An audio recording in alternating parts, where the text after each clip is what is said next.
A lot of you have been asking me about the government starting this centralized database to essentially have information on everybody in the country. So I'm going to connect some dots for you and I guess dissuade some myths and other things. But I mean, don't get me wrong, I have some concerns about this. But essentially, there's really not like a huge difference of what's going on or what the government could potentially do other than actually make the services better and faster, but at risk of other things. So let me kind of give you some background on what this thing is.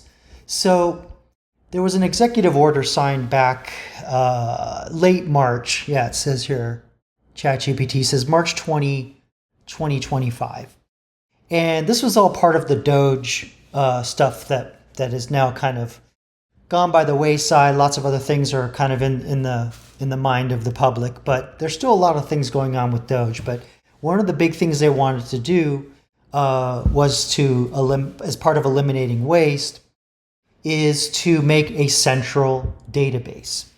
And as you know, if you've been on this channel for a while, you know that I have been a software engineer for decades, and I'm training to be basically a cloud architect, which, to some degree, I've always known how to do, just not at the scale of an enterprise across a large geographic area with tons of data and a massive AI. So that's really what I'm studying to do, is to learn how to make ChatGPT. It's just the easiest way I can explain it. And one of the big problems that you run into when you're a large organization, and as an analogy, the federal government is a large organization with many divisions, with many different layers of bureaucracy, and with that comes siloed data. They all have their own data, their own way of doing things, and you try and get two of them together, there's going to be infighting. And so what this basically means, this is the good thing about it, is that they're just trying to make one central database of all the non-sensitive data, public information, essentially about citizens that each of these silos have.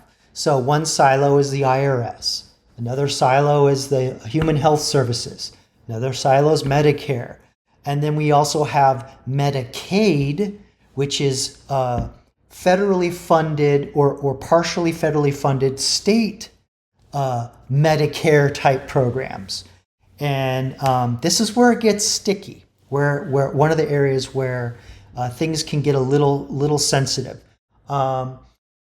We have things like state sovereignty, where this is where the United States of America. So states still have their sovereignty, right? And that's basically, unless anything that's not explicitly defined in the Constitution is left to the states to pass laws and govern and so forth. That's essentially how it works. So by having this centralized database, pulling in some of the state information that the Medicaid programs are using and putting that up in a federal box, it's sticky. It's sticky. There are some other problems with this. One of the other big problems is that this could cause overreach, where you're centralizing a lot of information that could be used to create dossiers on citizens. And that's one part that makes this a little scary. But I'm going to be honest. Like I said, I'm learning how to build these things. And I've said this before, maybe if you're new to the channel, you haven't heard this, is that AI is essentially software that solves a huge data problem. It consumes data efficiently and it outputs lots of data efficiently. And in order to do that, you have to have good networking, clean data. And so by making this central database, they're going to force all these organizations or all these divisions in the government to basically clean their data. Because in order to have the AIs trained, because they're going to throw an AI on this. That's going to happen. And the fact of what I'm getting at is that whether or not there's one big database or you have thousands of databases spread out all over the country, doesn't matter. Because you can mesh them all together. It'll be slower, but you can do it. And my point is they've probably already been doing it anyway, and they just want to be able to do it faster. So this, in my mind, this is largely a nothing burger, because they were doing it anyway. They just want to do it faster, like I said. There's also, besides the privacy and legal issues, the other thing that concerns me is more like cybersecurity.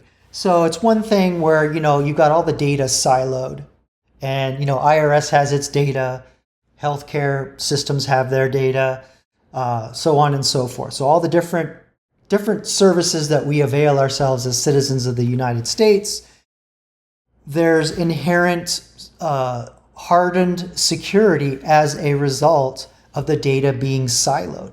So now if you put everything together in one big place, you now have one big fat juicy target. So they better really have incredible security, but there's a paradox with cybersecurity. The more secure you make something, the slower and more complicated and the more difficult it is to access the very data that you are securing. So what a lot of organizations will do, like the military, they'll do something called air gapping. And basically what that is they don't even connect the data to a network, other than maybe like the actual computers that run software that need to talk to the database. And so only a very small number of people can use those computers in a physical location that's highly secured. I used to work with a guy who, I can't say much. He probably told me too much, so I won't name names. I won't say what arm of the military, but his job was like this. He worked on an air gap system, and he had to go to a physical location, which was highly guarded. Never mind just like driving onto the facility, showing a card, going through double doors, getting, scanned, with the wand and all that, being observed every step of the way. He had to go to a locker and pull out a hard drive, check out the hard drive, put it into the computer that only he could use biometrically, with thumbprint and all that. And then boot up the computer. So he couldn't just like leave work, is all I'm saying, with the hard drive in the computer. They had to completely shut it down, take the hard drive out, because there's ways to actually turn on a computer remotely if you're, aren't paying attention to certain security settings. So, why leave it to chance, so to speak? So you pull the hard drive out. Pretty intense. So my point is that the more security you have, the more difficult it is to use. So there's only a certain amount that they can layer on top to protect this big juicy target. So there's that. And I talked about the oversight, who's going to, or the state security, state sovereignty rights. And on top of that, who's going to have the oversight?